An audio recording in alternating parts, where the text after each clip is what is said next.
This is my Ozempic baby. This is my Ozempic baby. Ozempic Babies ini adalah satu yang lagi rame di beberapa negara Amerika dan Eropa. Terkesan bahwa kalau mau hamil pakai Ozempic. Senang banget nih orang-orang yang susah hamil. Iya. Wah, ini ada obat baru nih, Iya. dibilang gitu kan. Jadi ada seorang perempuan ya, usianya di 32 tahun, datang ke tempat praktek saya itu sudah menikah kurang lebih 7 atau 8 tahun, belum pernah hamil sama sekali. Artinya dia sudah berobat kemana-mana, malah udah pengen untuk bayi tabung IVF. Hal-hal yang kayak gini itu mempengaruhi probability untuk hamil juga Iya, benar. sebenarnya ya. Alhamdulillah sih sekarang pasiennya bisa hamil dengan tanpa IVF ataupun di inseminasi. Fertilitas cerminan kesehatan metabolik seorang perempuan.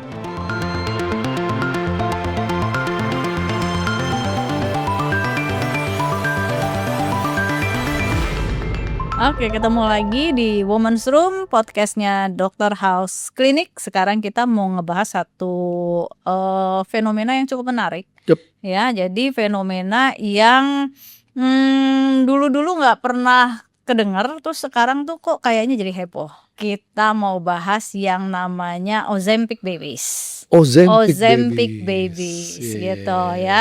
Jadi ini adalah satu fenomena yang lagi rame dibicarain di beberapa negara, yaitu negara Amerika, Eropa gitu. Mereka menyebutkan kata Ozempic Babies itu kayaknya ini sesuatu yang positif atau negatif gitu. Oke. Jadi kita pengen bahas ya, pengen tahu sebenarnya apa sih Ozempic Babies itu? Gimana, Dok? Ozempic Babies. Jadi bukan berarti orang pakai Ozempic terus jadi babies gitu ya. Gitu. Jadi punya bayi gitu ya. Kirain pakai Ozempic terus jadi bayi lagi. Jadi bayi lagi gitu ya. Iya, benar, Jadi sebenarnya benar. baik kita kasih penjelasan dulu bahwa Ozempic itu adalah suatu peptide tuh. Oke. Peptide ya. Jadi suatu peptide golongan GLP-1 agonis gitu ya.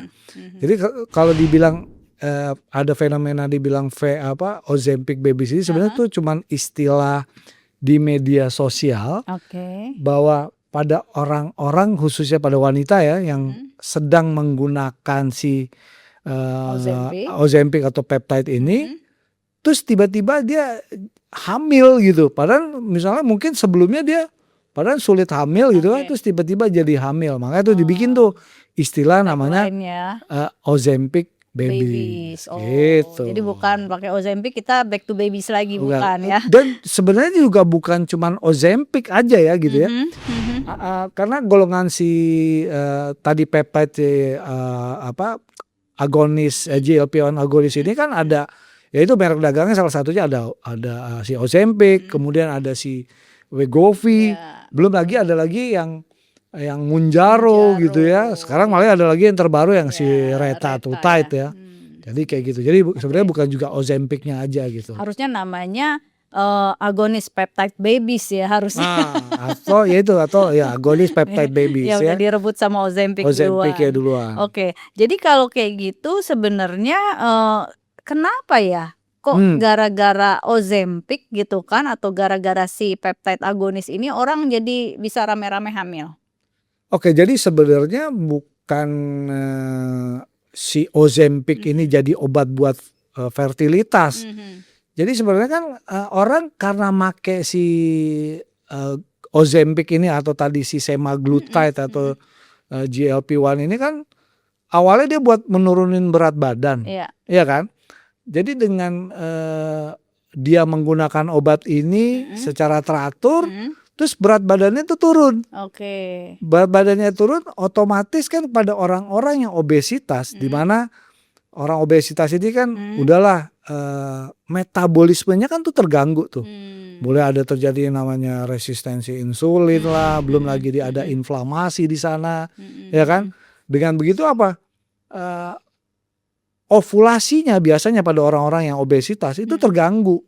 Sementara dengan dia pakai Ozempic, berat badannya juga jadi turun, itu akan memperbaiki si metabolisme tubuhnya yang tadi jadi resistensi insulin jadi sensitif tuh. Ya, Insulin itu jadi yang yang anovulasi ya, susah ovulasi, otomatis jadi ovulasinya jadi bagus tuh, jadi teratur. Oh, oke. Makanya bisa terjadi suatu kehamilan. Jadi bukan artinya Ozempic Ozempic, ini secara langsung ya itu jadi hamil gitu. Oke, soalnya ntar jadinya terkesan bahwa kalau mau hamil pakai Ozempic gitu. Nah, jadi kan kayak gitu bukan. Jadi bukan. Ya. Ternyata ini bisa dibilang jadi kayak side effect ya. Side Jadi effect-nya sebenarnya memang. ya, jadi sebenarnya target utama pakai si peptide agonis ini kan untuk memperbaiki metabolisme, Benar, ya. benar metabolisme. Oke, gitu. Terus sekarang pertanyaannya gini, Dok. Tadi kan dokter sempat nyebutin PCOS gitu, ya kan. Nah, ini lagi heboh juga nih PCOS. Namanya berubah gitu. Apa ada maknanya nggak di balik perubahan nama PCOS ini? Oke, jadi tadi ya makanya orang-orang biasanya yang tadi pakai Ozempic ini kan orang yang obesitas. Obesitas ini biasanya cenderung pada kasus-kasus yang orang PCOS ya, polycystic ovarium syndrome. Sekarang lagi heboh lagi nih. Katanya nama PCOS nggak sesuai gitu ya. Karena kan dibilangnya ada kista nih, poli itu banyak ya, kistik gitu ya. Sampai padahal kan bukan masalah kistanya di sini kan. Akhirnya makanya di luar, artinya di dunia internasional memperdebatkan nama itu karena pada kasus-kasus PCOS sebenarnya itu terjadi gangguan metabolik. Ya kan, metabolismenya yang terganggu di dalam tubuh, makanya kayaknya nggak pas nih nama ini. Mulai tuh ada dikasih ide akan lebih pas namanya dipakai dibilang PMOS, yaitu adanya gangguan metabolik karena ovarium syndrome-nya gitu. Bukan karena ada polikistiknya gitu.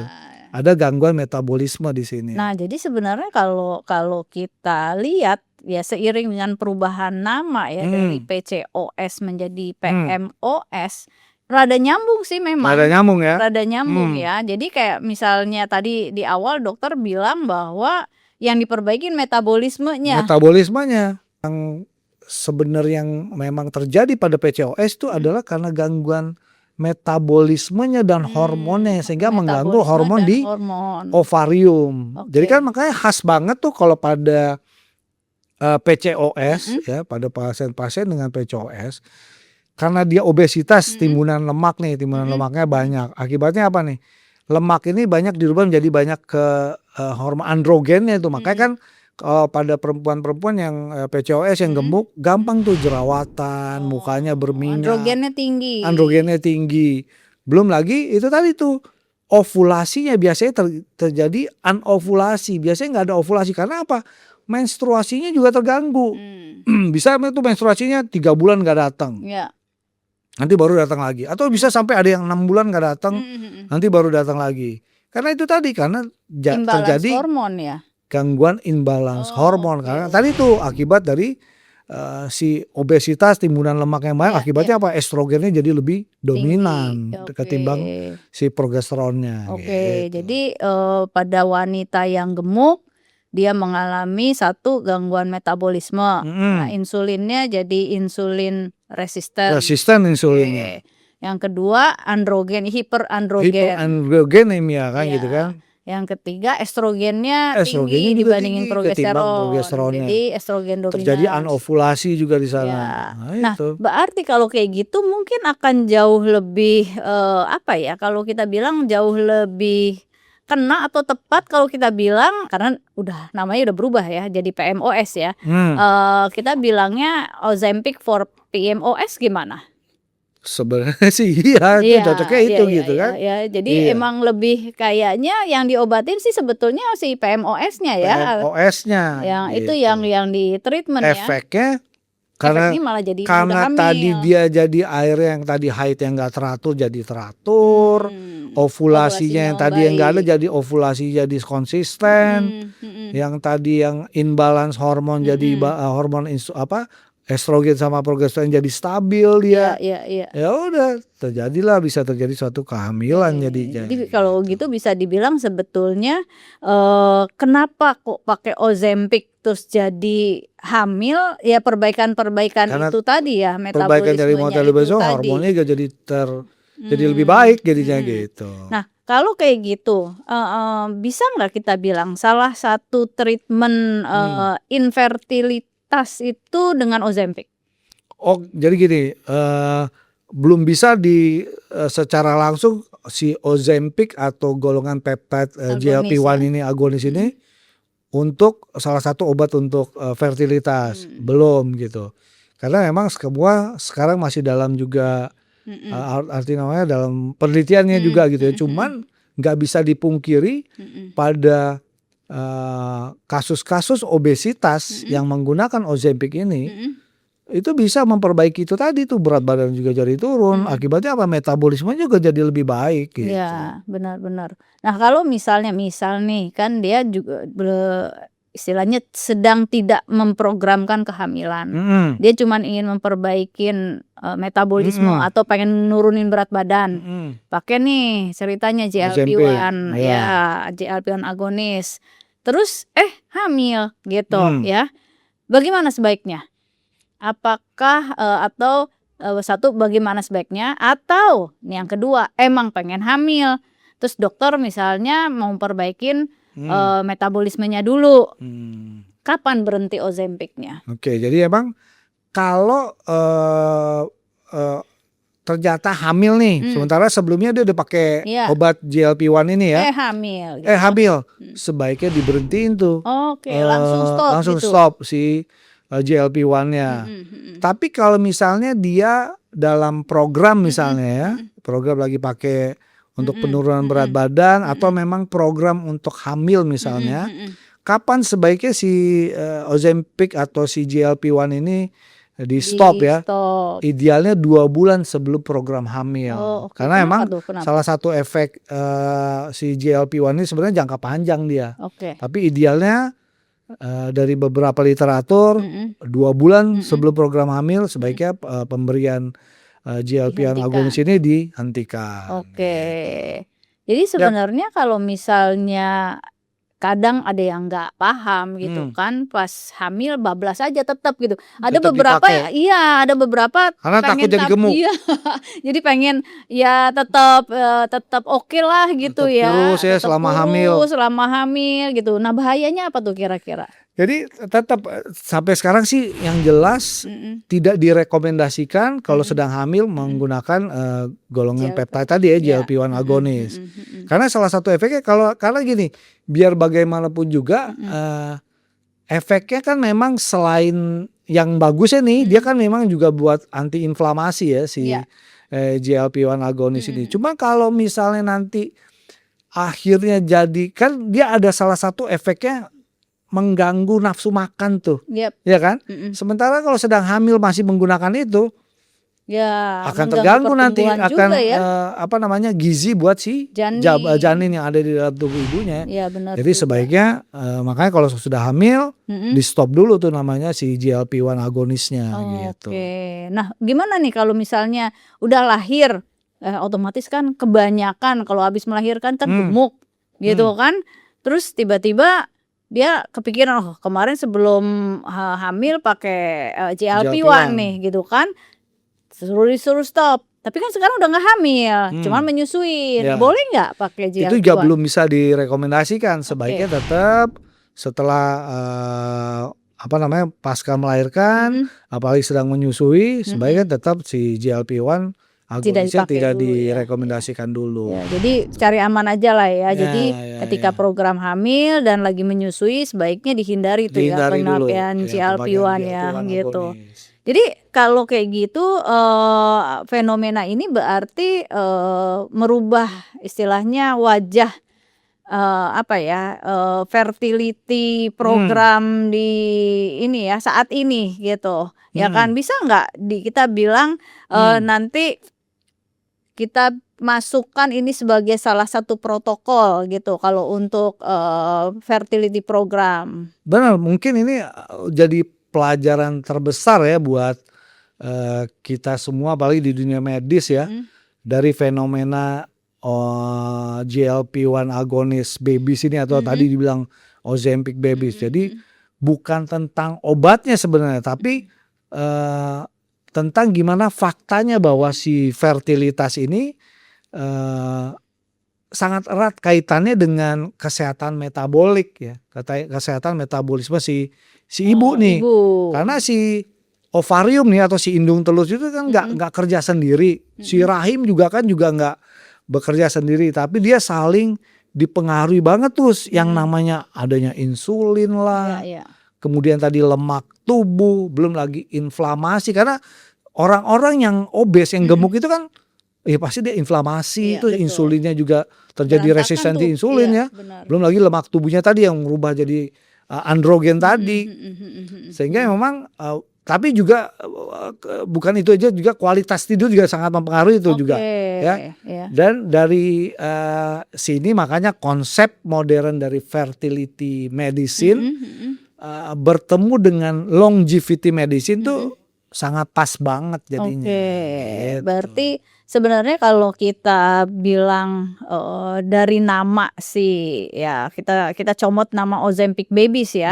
Dari nama ini kan terkesan kayaknya ya tadi ya mau hamil senang banget nih orang-orang yang susah hamil. Wah ini ada obat baru nih dibilang gitu kan. Tanpa tanya-tanya dokter dulu.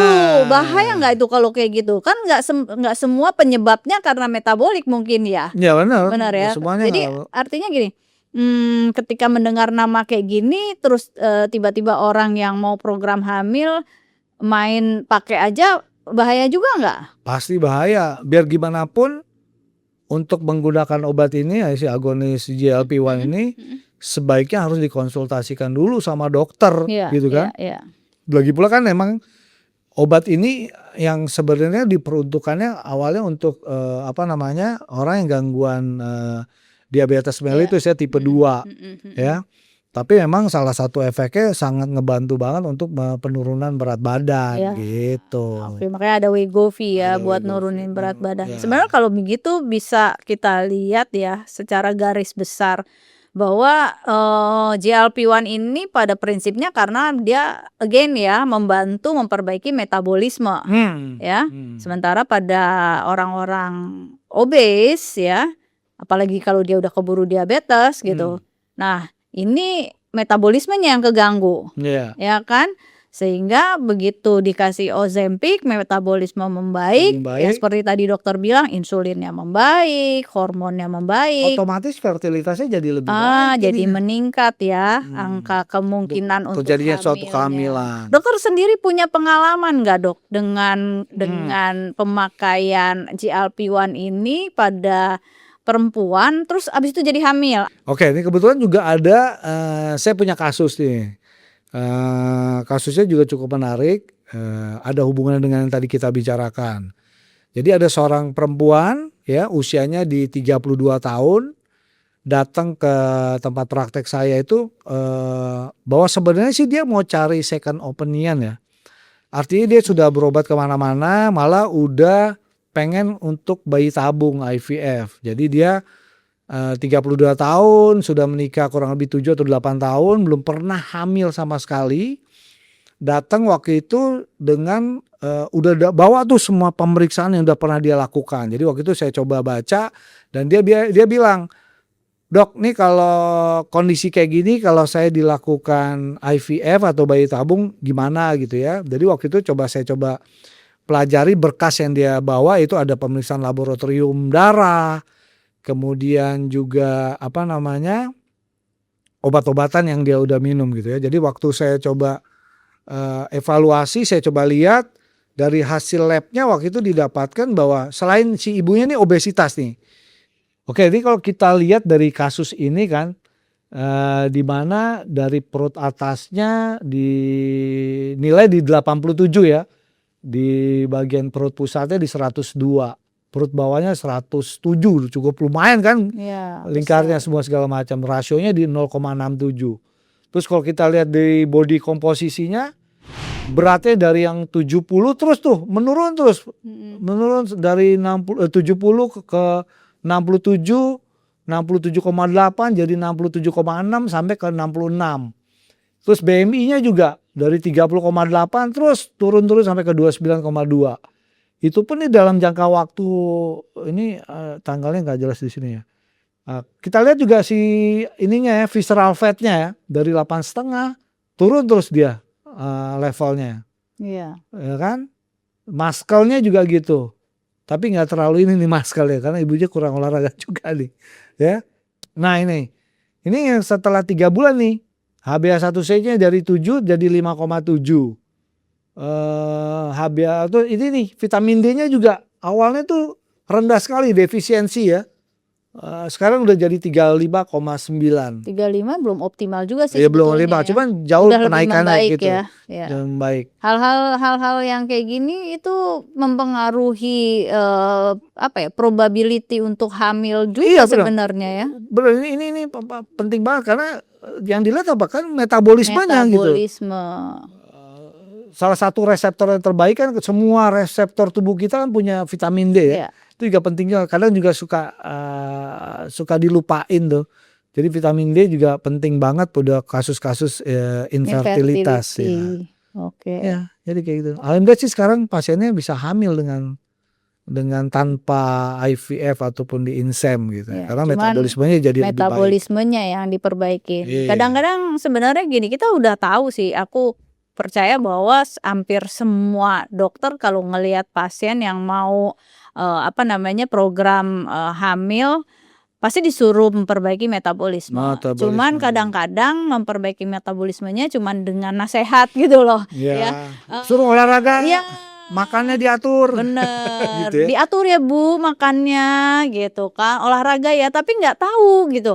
Gimana perempuan kadang-kadang bingung gimana cara mengatur makannya kali ya gitu. Mungkin di sinilah kali ya peran si GLP-1 ya. agonis ini ya. Betul. Jadi cukup membantu kalau kayak gitu ya. Ya. Cukup membantu karena begitu metabolismenya membaik, langsung semua yang tadi dokter sebutkan jadi ikut membaik juga sampai ke kualitas sel telurnya juga. Iya. Ya. Nah, kalau kayak gitu kita lihat nih hal-hal yang seperti kayak gini gitu kan, banyak mungkin gitu kan yang belum program hamil tapi gemuk dan menstruasi terganggu, bagaimana menurut dokter dengan GLP-1? Jadi ini memang nggak bisa dipungkiri ya. Jadi kalau memang pada kasus-kasus yang pasangan-pasangan di luar sana, apalagi yang ibunya memang obes ya, apalagi udah terdetek dengan ada gangguan PCOS, ada tempatnya nih penggunaan si GLP-1 agonis ini bisa diberikan gitu ya. Tapi tetap dalam pengawasan dokter. Iya, itu yang penting sih. Artinya kalau nanti dia udah mulai program hamilnya, sebaiknya sih penggunaan GLP-1-nya udah di stop tuh 2 bulan sebelumnya.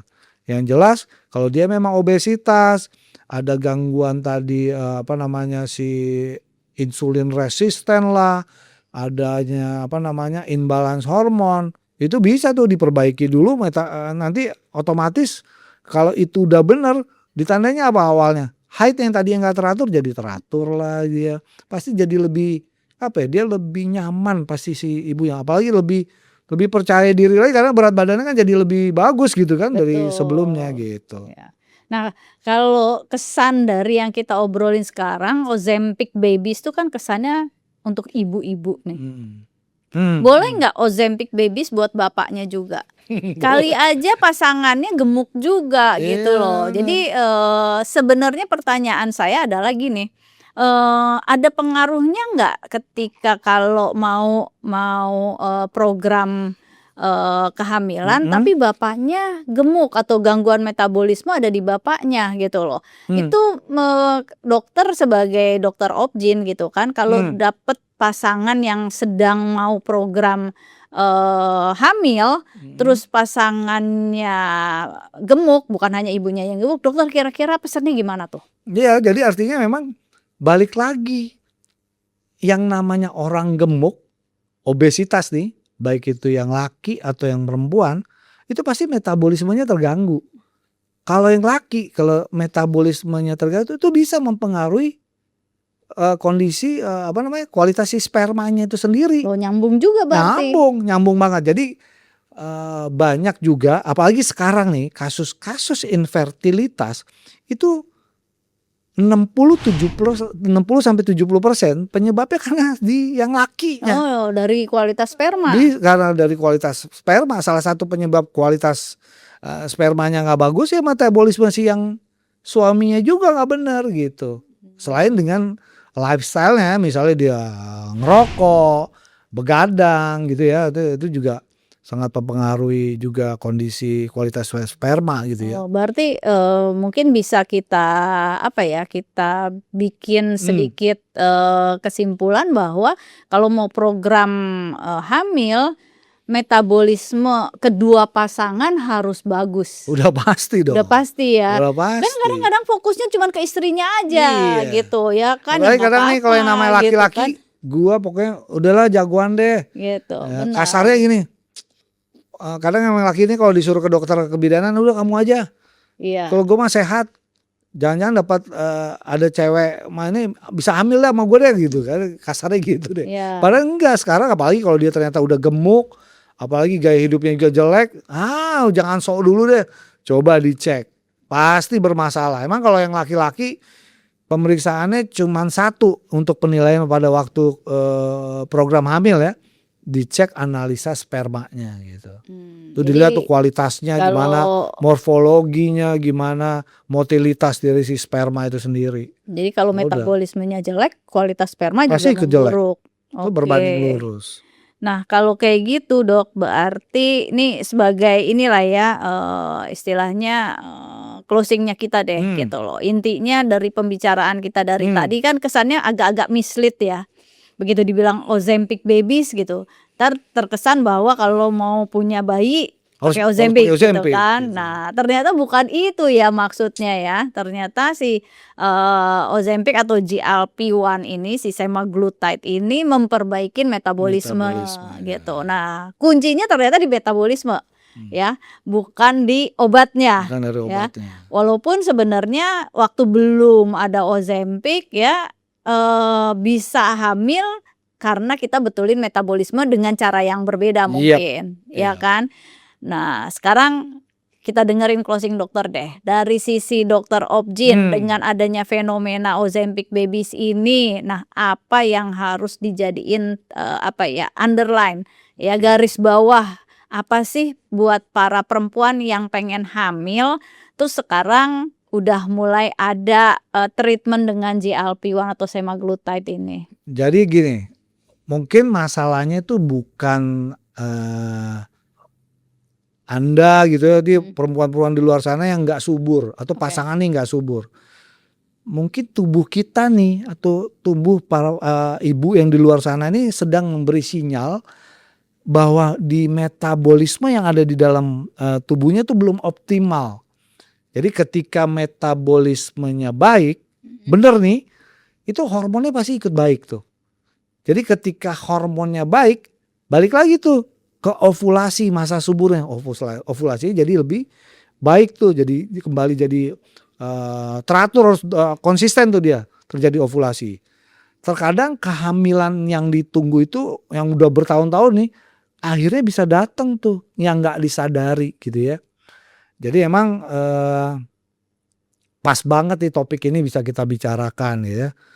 Karena emang yang paling penting tadi balik lagi bahwa bukan si obatnya tadi yang si GLP-1 agonis tadi ya bisa menyebabkan suatu kehamilan, tapi karena metabolismenya yang buruk tadi dengan penggunaan tadi obat tadi si GLP-1 ini ternyata bisa memperbaiki metabolismenya. Jadi bukan tadi balik lagi yang perlu diingatkan, bukan karena pakai Ozempic terus orang jadi hamil. Iya. Gitu. Jadi nggak salah kaprah ya kalau kayak gitu ya. Bukan. Jadi artinya gini, fertilitas itu adalah cerminan kesehatan metabolik seorang perempuan gitu.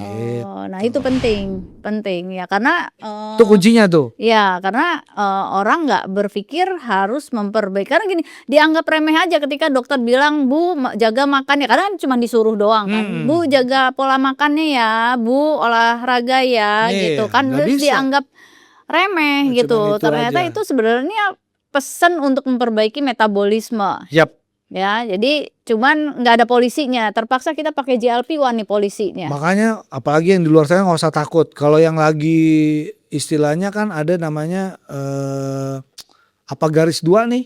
Pejuang garis Pejuang dua. garis 2. Pejuang garis 2 apalagi yang ternyata terdiagnosis dengan PCOS. Ya.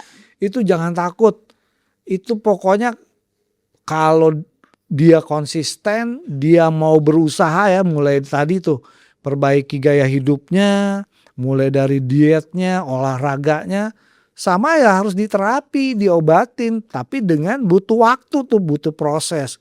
Nggak tiba-tiba ujuk-ujuk mau udah bosenan ya nggak bisa. Betul. Jadi Terus perlu berjuang. proses yang atau perjuangan. Cuman yang jelas nggak perlu sampai kalau emang ternyata artinya secara anatominya organ reproduksinya semua baik ya.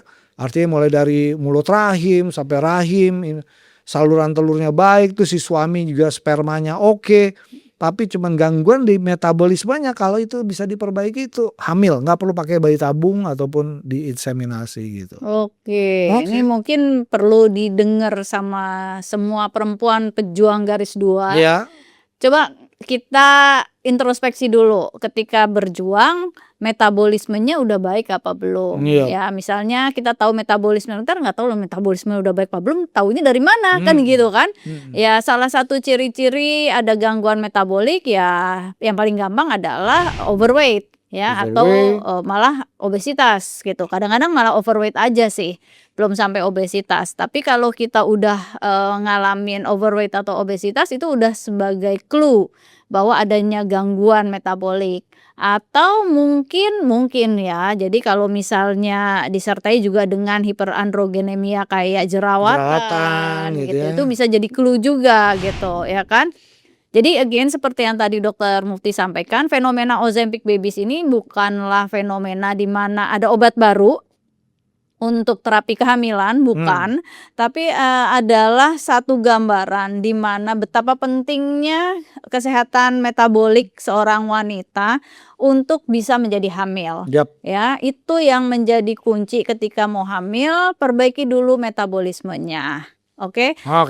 Oke, Dokter Mufti, Siap. nanti kita bahas banyak banget sih sebenarnya Banyak, isu-isu banyak. Nanti kita- seputar perempuan yang berhubungan dengan GLP-1 ini, Dok. Ya malah Beneran. ada yang terbaru lagi yang nanti kita bahas ya yang karena pengaruh GLP-1 ini Ke estetik. pada yang biasanya pada yang kan kalau pada ibu-ibu yang sudah masuk perimenopause menopause tuh cenderung juga berat badannya gampang naik tuh. Turun. Oh, Gampang iya. naik kan?